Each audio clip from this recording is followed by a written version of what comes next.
Excelente, muchas gracias. Vamos entonces a comenzar donde nos quedamos. El último día empezamos a hablar ya del estudio financiero y mencionamos que uno de los puntos de partida es la inversión del proyecto. La inversión se conforma por esa estructuración que aplicamos de cuentas, básicamente. Aquí empezamos con temas financieros, entonces debemos estructurar el orden de las cuentas. Parte de lo que debemos comprender para esto está dentro del capítulo 10 del libro, bien pequeño el capítulo, pero nos da las líneas teóricas principales. También pueden ir enlazando esto con la guía en la parte de la página 62 a la 64, donde ven incluso la estructura del cuadro de inversión en la guía. Entonces, ¿qué es lo que empezamos a hacer? Pues a ordenar, a clasificar los valores que el mismo caso que tenemos de ejemplo nos proporcionaba. Nos daba una lista de cuentas, básicamente, de la cual decíamos no incluir cualquier valor en el que se haya hecho cualquier gasto previo al proyecto. Es decir, previo al proyecto es cualquier punto de inicio del proyecto. Si se hace un gasto específico para el proyecto, eso es parte de la inversión. Todo valor, todo aporte o toda situación en la que se gastó antes es un costo histórico, el cual se le llama también costo hundido o costo sepultado. Esos valores no son parte del rubro de los rubros de inversión. Los rubros de inversión hablábamos que son fijos, todos los activos o inversión fija, inversión diferida, todos los tangibles. Mencionábamos este punto. Lo que se hace antes y que sirve previo al funcionamiento del proyecto, si son activos tangibles, es inversión fija. Y si son activos intangibles, es inversión diferida. Todo lo demás, aquí en lo intangible entran esos gastos, recuérdense, estudios, honorarios, trámites legales, cuestiones de inversión previas y todo lo anticipado. Ahora, ya en la operación, en el funcionamiento, todo gasto que va a ser mensual, recurrente, un gasto frecuente, se puede denominar un capital de trabajo. Entonces, esto lo debemos tomar en cuenta para que podamos hacer la clasificación. En el capital de trabajo mencionábamos los valores que se deben tomar en cuenta en la preparación, podríamos decir, de cualquier tema de producción. Todo lo que se gasta mensual, todos los valores en los que vamos a incurrir para el funcionamiento son capital de trabajo. Regularmente, pues son los rubros que ven acá y este valor lo incluimos como prima de seguros porque obviamente se tendría que pagar al inicio del proyecto. Recuérdense que el seguro es un contrato que me va a mantener el bienestar de las instalaciones y en este caso puede ser que se adquiera ya en el funcionamiento debido a que las instalaciones deben estar 100% terminadas para que sean valuadas, que pueda darse el seguro que corresponde. Puede ser seguro contra accidentes, seguro por daños a terceros o cualquier seguro que se tenga a disposición, seguro contra incendios, cualquier tema que se pueda tomar en cuenta. Entonces, y es un pago anual. Este no se difiere mes a mes, sino que es un pago único que se toma aquí como parte del capital de trabajo porque son los desembolsos previos. Hablábamos que, por ejemplo, algunos valores pueden estar desglosados, como la mano de obra, que son datos que nos podrían dar, por ejemplo, qué puestos se van a contratar, cuál es el sueldo mensual y si el caso establece un periodo mayor, en este caso nos decía que el periodo para el capital de trabajo era un mes, por eso suponemos acá que como no nos especifica nada más que estos valores son mensuales, la mano de obra, la materia prima, los gastos de oficina.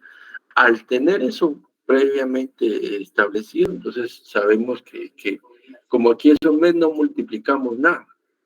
Si fueran varios meses tendríamos que multiplicar este valor por la cantidad de meses que el caso estableció, de lo cual explicamos cómo se podía conformar esa estimación de cuántos meses se requiere. Entonces, partiendo de acá, vamos a conformar el primer estado financiero. Es bastante sencillo porque estamos hablando de una fase de prefactibilidad. La estructura básica, que es bastante sencilla del estado financiero, en este caso el balance general, lo pueden ver en la página 77 a la 79 de la guía.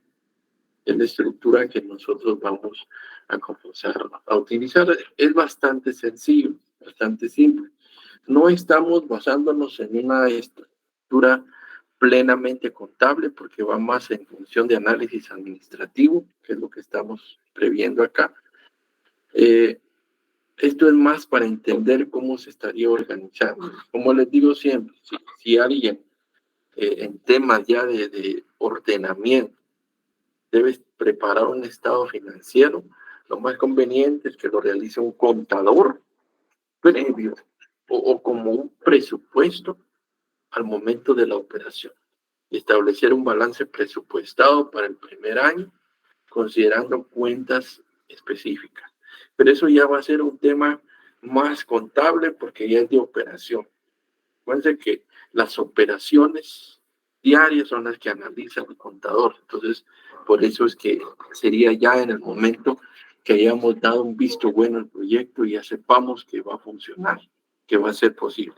Si no sabemos nada todavía, pues vale la pena un balance muy escueto, muy sencillo, muy resumido, que es lo que vamos a mostrar aquí.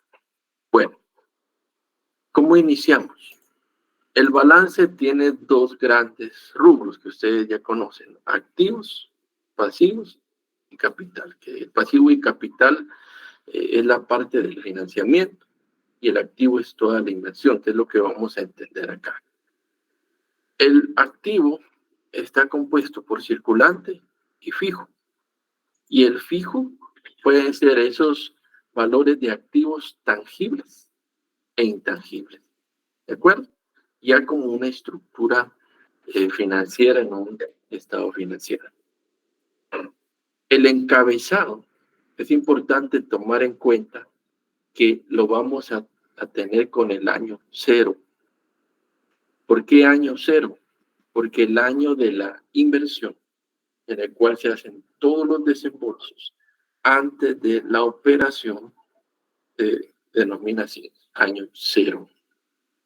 Entonces, siempre ese balance, prácticamente este balance es de cierre del año cero, pero al ser un cierre va a ser la apertura del proyecto, entiéndase de esa manera.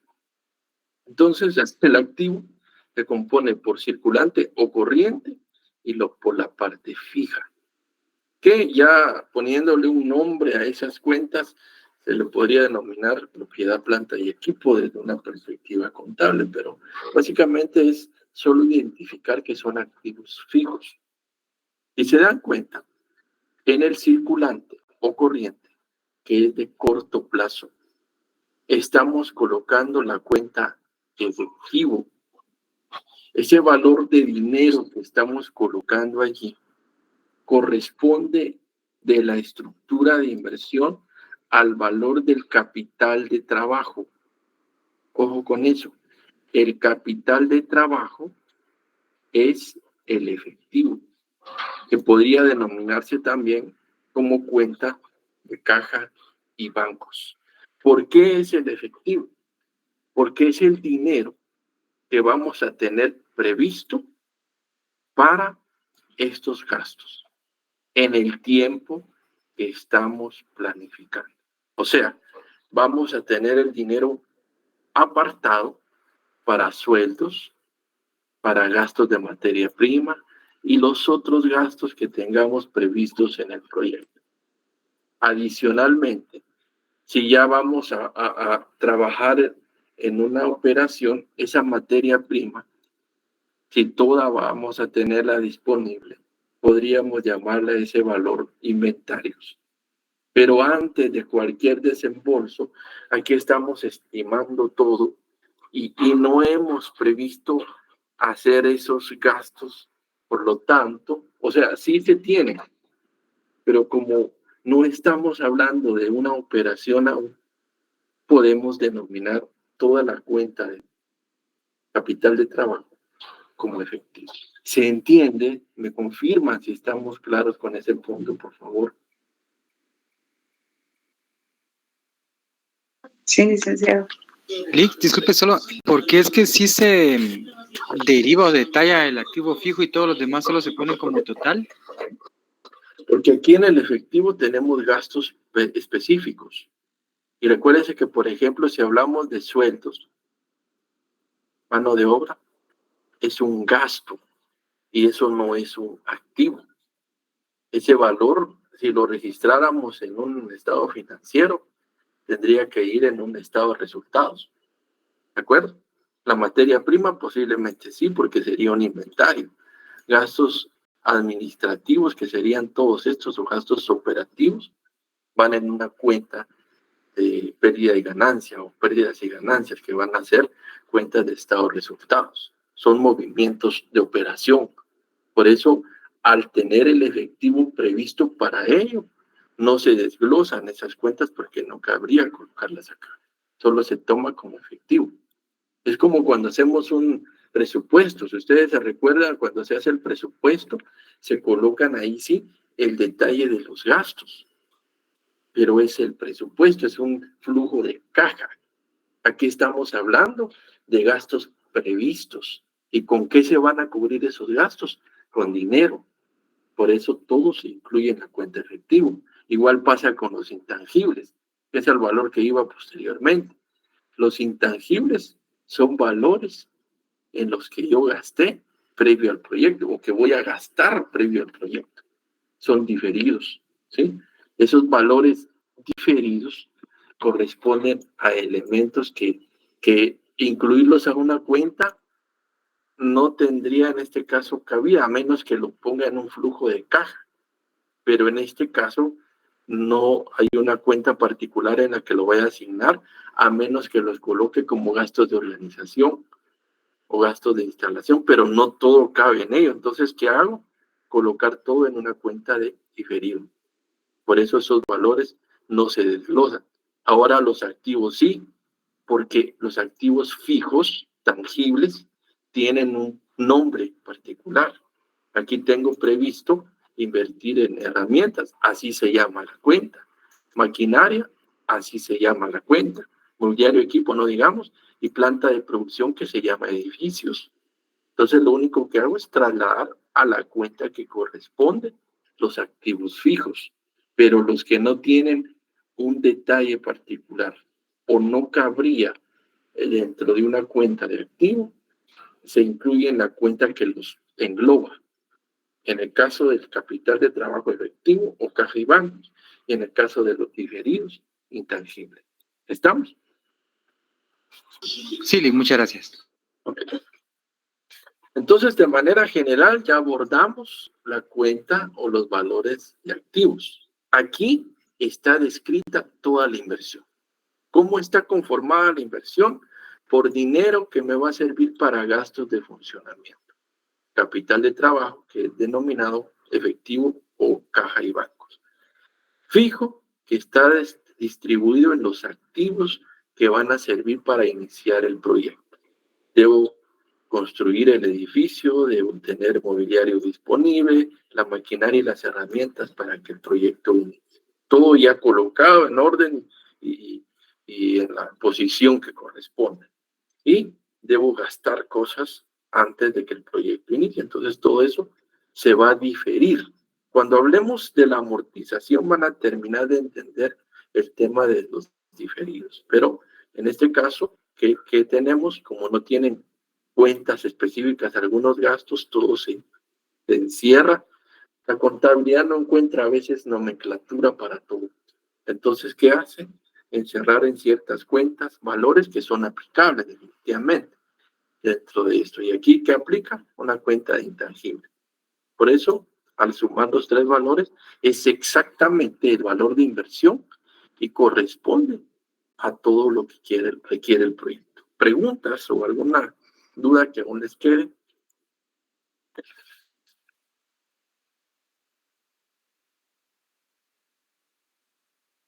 Bueno. No, licenciado, de mi parte por ahora no. Clic solo con la parte que dice escenario moderado. ¿Va a haber algún otro escenario o alguna vez que nos vayan a dar varias variables? Y eso depende de lo que tenga el caso. Pueden haber tres escenarios, recuérdense. Optimista, moderado y pesimista, ¿sí? Pero en este caso fue el caso que está describiendo. Otros, ya el caso lo diría. Oh, ¿y usted colocó medio, Lick? ¿Eso de dónde? ¿Eso o por qué eso no lo había visto? Eso fue por el tamaño. Fue un escenario en medio moderado, es lo mismo. Es la misma descripción. ¿Sí? Ok. Vamos entonces. Regresemos al caso. En este párrafo tenemos algo muy importante, solo en estas dos líneas, casi tres. En complemento, el inversionista mayoritario desea realizar un análisis de fuentes de financiamiento externo, considerando que únicamente cuenta con el 65% total de inversión preliminar. Únicamente. Entonces, ¿qué estamos viendo acá? Lo que van a necesitar invertir es 1 millón. Ya lo vimos aquí en el activo. Ya lo vimos en la estructura de inversión. ¿Sí? Es 1 millón. Pero tómese en cuenta que no se tiene ese millón. Entonces, ¿qué van a tener que buscar? Fuentes de financiamiento. Analizar en dónde conseguir el resto. Si es 1 millón, el 65% por inferencia decimos que son 650,000. ¿Cuánto me falta para el millón? 350,000 quetzales. Eso lo tengo que buscar fuera, con fuentes de financiamiento. Entonces, es lo que ellos consideran. Hay diversas fuentes que vamos a ver en un momento, pero ellos solo tienen 650,000 quetzales. El resto, a buscarlo. Entonces, como se va a conseguir la estructura adicional del balance incluye eso. Lo que ellos tienen es capital propio, es capital de los socios, 650,000 quetzales de ese millón de inversión. Y lo que van a incurrir en deuda, que se denomina pasivo, si es a largo plazo es pasivo fijo, si es a corto plazo es corriente o circulante. Esta deuda que se va a buscar en un espacio o mercado externo es un valor de 350. Este es un 35% del total de inversión y este es el 65% que ellos tienen. La suma del financiamiento de esas dos formas es el total de la suma igual al activo o la suma del pasivo y capital. Entonces, ¿cómo se entiende esto? Aquí está desglosada la manera como está la inversión del proyecto y aquí la forma como se va a financiar. ¿Se entiende? ¿Tienen alguna consulta? Licenciado, básicamente aquí vamos a tener mucha capacidad de análisis en base, como bien decía usted, ese es el ejemplo, ¿verdad? Que tenemos plasmado, pero hay que interpretarlo, más que todo, pues, si fuera el pasivo y capital, por supuesto. Así es. ¿De qué manera? Porque aquí les decía, ellos tienen tanto, entonces, ¿qué significa? Es propio. Lo que no tienen, lo que van a buscar en fuentes de financiamiento externo, es pasivo. Y ahí es donde ustedes ya, como usted dice, lo interpreta y lo ordena. Hay algo importante. ¿Qué parte de lo que está aquí no existiría? O si solo dijeran que van a aportar todos los inversionistas. O sea, si ese millón completo lo aportaran solo los inversionistas, ¿qué parte de lo que está aquí no existiría? La deuda, ¿no? Exacto, y entonces no tendría por qué colocar nada de pasivos, no tendría deuda, ¿de acuerdo? Aquí es donde comenzamos a entender, y por eso les he dicho, yo, no piensen en la parte contable, si la ven como una base de nomenclaturas y de estructura, nos desespera quizá. Véanlo como lo que se comprende, como lo que corresponde a lógica. La lógica me dice si el aporte es completo con fondos propios, es solo capital. Si fuera todo deuda, que fuera lo contrario, solo sería pasivo. Pero aquí hay dos modos generales, fuentes de financiamiento y aporte propio. Entonces, pasivo y capital. Entonces, con esto tenemos el primer estado financiero, que es el balance de apertura, que corresponde al proyecto con el cual nosotros vamos a iniciar. Y si se dan cuenta, es la misma base de inversión, pero organizada en una estructura financiera. Entonces, ¿dudas acá? ¿Preguntas? ¿Comentarios?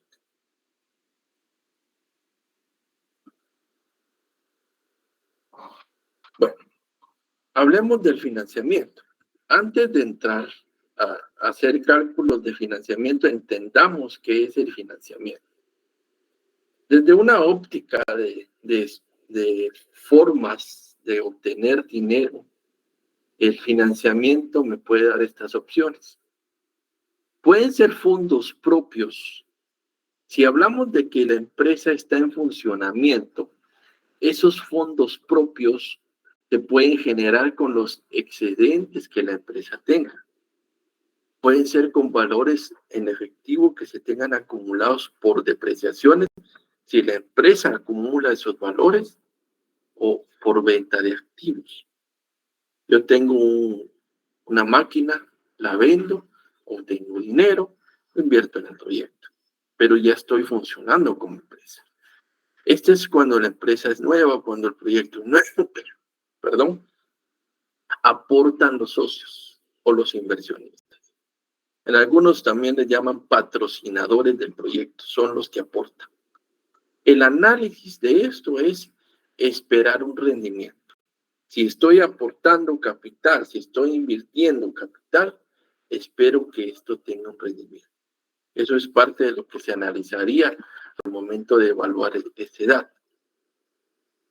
Parte de la aportación propia o derivado de algo híbrido, le llamaría más híbrido, es acudir a deuda de carácter interno. ¿Por qué es interna? Si la empresa tiene acceso a un mercado de valores o capitales, puede emitir bonos o acciones, ¿de acuerdo? Si solo es una empresa que, como en Guatemala, que se desconoce, que es un bono que regularmente solo lo maneja el gobierno, se pueden emitir acciones y que tiene dos formas, sean comunes o preferentes. Perdón, que también se llaman preferenciales. El tema de emisión de estos documentos es legal. Si se tiene acceso a un mercado financiero, un mercado de capitales, a una bolsa de valores, hay empresas, en el caso de México, por ejemplo, que tienen la autorización legal, fiscal y del mercado para poder emitir documentos. Entonces las empresas se acercan y ellos además se convierten en intermediarios que llevan los documentos a un mercado de acciones donde se les da un valor y adquiero deuda. O sea, compro la acción, a mí me van a dar un interés, pero yo esa acción tiene una cierta duración y voy a tener la oportunidad que la empresa me lo pague, pero para la empresa es una deuda. Entonces, eso es lo que podría ocurrir. Si quieren saber más del mercado de capitales, pueden llevar la especialidad de finanzas y ahí se van a enterar de otros detalles. Aquí lo que hay que evaluar es qué tanto representa esa deuda en cuestión de obligación. Y en la emisión de documentos hay que analizar el compromiso que se adquiere en materia de cuánto voy a pagar adicional por la deuda y qué participación voy a dar en el caso de las acciones. Porque cuando emito acciones, le doy participación, sea con voz, sin opción de voto, cuando son, por ejemplo, preferentes, y si son acciones comunes, aquí ya les doy participación, ya los vuelvo copropietarios del negocio. Esto es en lo general que se puede tomar como aportación propia. Cuando hablamos de estos documentos es lo que se da cuando el proyecto o la empresa funciona ya. Si no está en funcionamiento, solo es aportación propia con esta forma. Digamos, aportan los socios inversionistas o los que denominamos patrocinadores. Por otro lado está el mercado externo, deuda externa. Por eso les decía, esta parte es híbrida, porque acudo a un mercado externo, pero el documento, al ser interno, le da esa característica de deuda interna. Deuda externa es cuando voy al mercado financiero, regularmente bancos, cooperativas, casas de crédito y otras entidades que estén autorizadas para emitir deuda. Y aquí voy a analizar por lo menos dos formas. Un pago fijo, que sería una cuota nivelada en nuestro medio, o interés simple, donde hago un contrato con pagos flexibles a capital. Aquí también tengo que analizar cuánto voy a soportar o adquirir de carga de deuda adicional o de intereses, si lo quieren ver así, adicional al costo que voy a tener en la deuda. ¿Qué es importante tomar en cuenta? Cuando voy a pagar intereses, que es esa deuda, esa carga adicional al préstamo, al financiamiento, esos intereses que también en una estructura financiera se llaman gastos financieros, me van a servir de escudo fiscal. Cuando veamos un estado de resultados, nos vamos a recordar de esto. Hay que tomar en cuenta que hay que evaluar opciones. Por eso, con una opción no es suficiente. Hay que ver y cotizar, en cierta manera, préstamos para poder tener acceso a ello. Preguntas con esto de acá.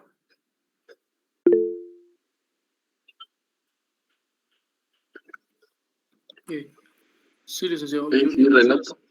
Diga. Pues, quisiera hacerle una, básicamente en los tipos de deudas, o sea, hablando un poco tal vez de un análisis, porque póngale que la interna, entiendo yo que vamos a tener pues la gente y todo le vamos a solicitar, y pues en la parte donde puede ser como un banco y demás. Obviamente, pues en el mundo ideal nosotros sabemos que la responsabilidad de todo es totalmente diferente porque vienen embargos y todo si no le pago al banco, pero hablando de un contrato y compromiso y todo con la gente que pueda hacer, ¿qué tan, hablando en términos legales, qué tan complicado puede llegar a ser? ¿Puede llegar a ser así tanto como si fuera una deuda de un banco? ¿O con ellos va a ser distinto porque va siempre a haber algo como que no, pero es que usted en su momento estrecharon manos y aceptó y toda la cuestión?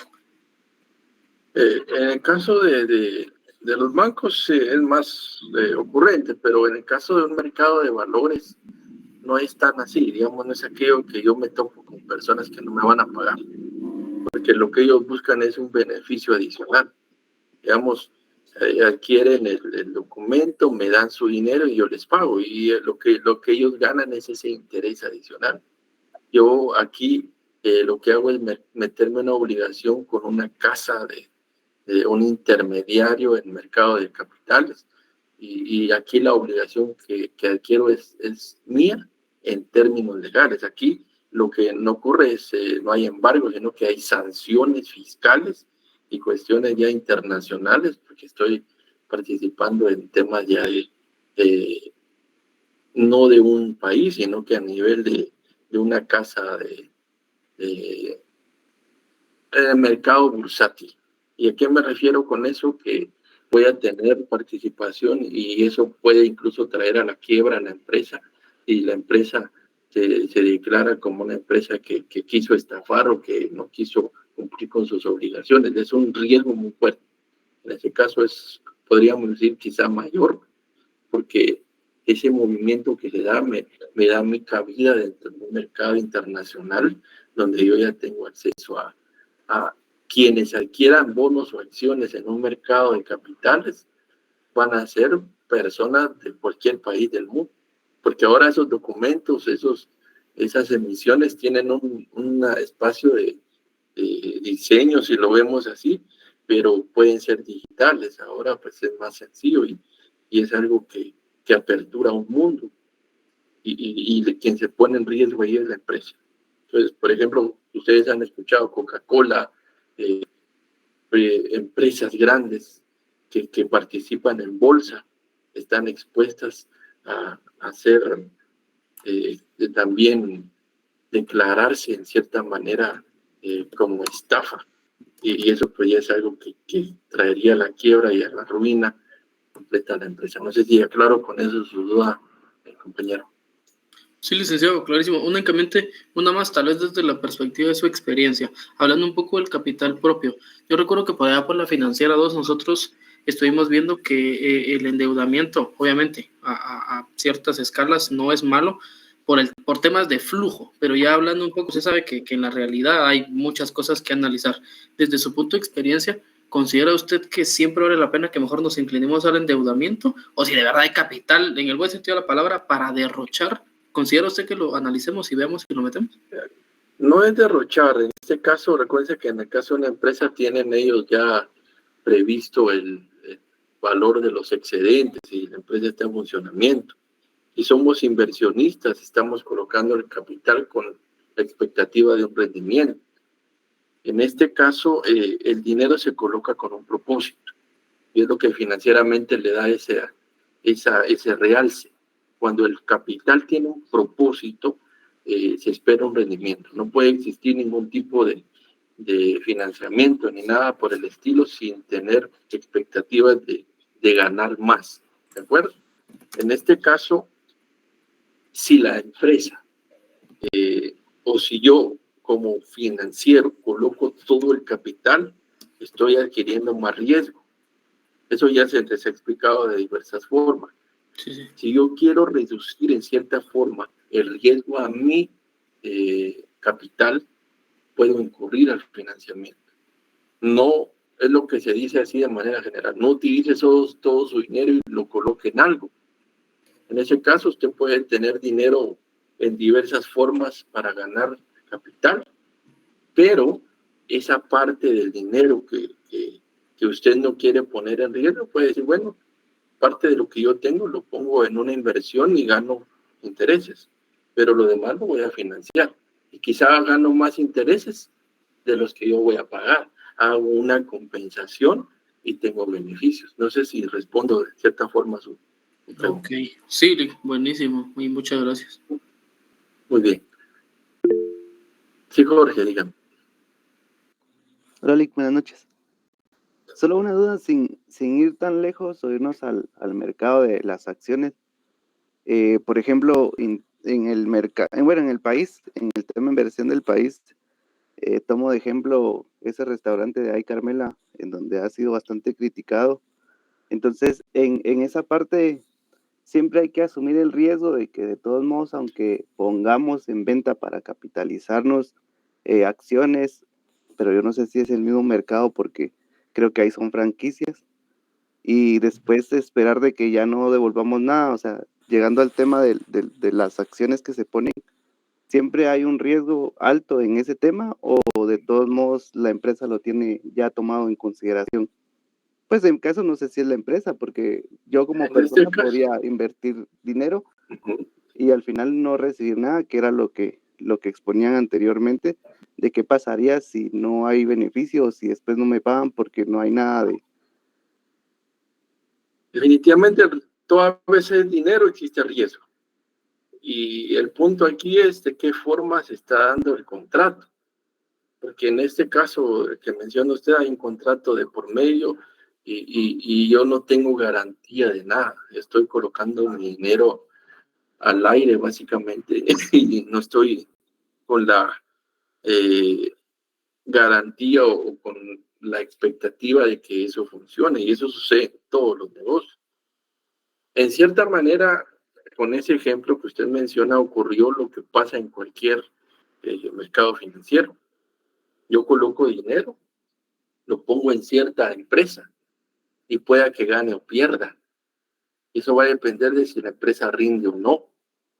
En este caso, donde podría haber quizá mala intención desde un inicio, es si la persona que está haciendo la negociación con quien le da el dinero ya sabe que no va bien y que esto no va a funcionar. Sí, ahí sí hay una mala intención, pero si hablamos en términos generales y desconozco el panorama del rendimiento de la empresa, no existe mala intención, pero sí hay riesgo. El riesgo es, ahí sí que usted toma, valga la redundancia, el riesgo de que funcione o no. Yo le doy esta opción, colocamos el capital, esto tendría que hacer el negocio, hacerlo crecer y colocarse en algo mejor, y su capital viene de vuelta. El problema allí fue que se dejó en una ubicación particular, cuando se tendría que respaldar eso a nivel de empresa, no de una parte del negocio. Entonces habría que entender ahí cómo está formulado el contrato en términos legales para poder darle una respuesta más apropiada al caso. Entonces, por lo pronto podríamos decir que el riesgo está y la mala intención es algo que habría que evaluar, dependiendo qué tanto se formalizó y se fundamentó esto en un contrato. Entonces ahí es más un tema legal y de análisis un poquito más completo, contando con los documentos que corresponden. ¿Estamos? Muy bien, Jorge. Entonces, solo para abordar, ya vamos a tener la actividad y ya no les voy a robar más tiempo de la actividad. ¿Qué es lo que tenemos que considerar? Las opciones. En términos de largo plazo o mediano plazo, podemos autorizar o acceder a una línea de crédito que me la brinda, en este caso, una entidad financiera, un banco, que a esto se le llama crédito revolvente, es una línea de crédito preautorizado. Por un tiempo, podríamos decir 6 meses, yo tengo acceso a cierta cantidad de dinero, tomo dinero, lo utilizo y pago cierto interés por tiempo, por lo menos 6 meses.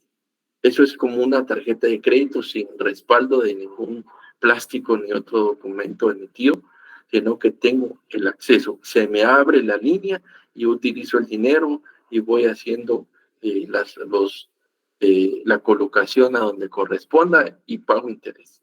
El otro es un préstamo, que es lo que todos conocemos y hemos hecho de alguna forma. El leasing, que es un arrendamiento financiero, es con activos.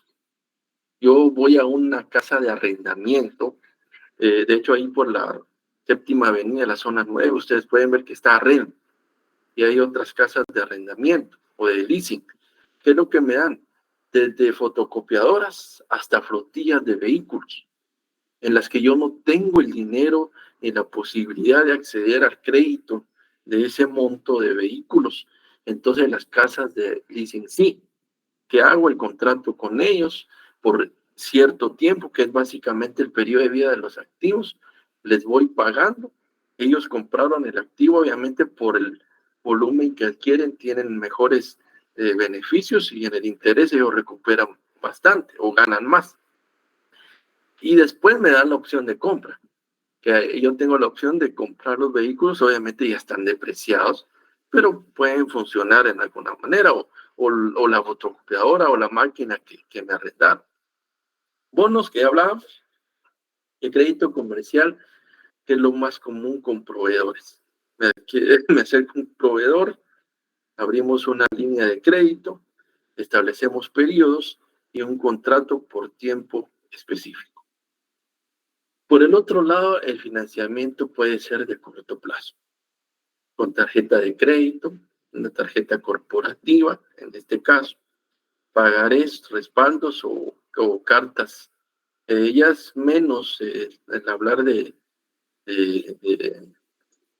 una carta de crédito o de otro documento, eso ya casi no se está utilizando, pero podría suceder que tenga algún tipo de respaldo. El factoring, que eso se refiere a que el valor de mis cuentas que tengo por cobrar al crédito, una cartera sana definitivamente, lo presento ante una entidad autorizada para el factoring, ese monto me lo prestan previo a que yo lo cobre yo sigo cobrando definitivamente y recupero esos valores y los devuelvo.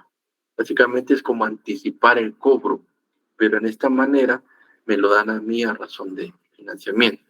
Y el warrant, que es la misma modalidad, pero no con las cuentas por cobrar, sino que con inventarios.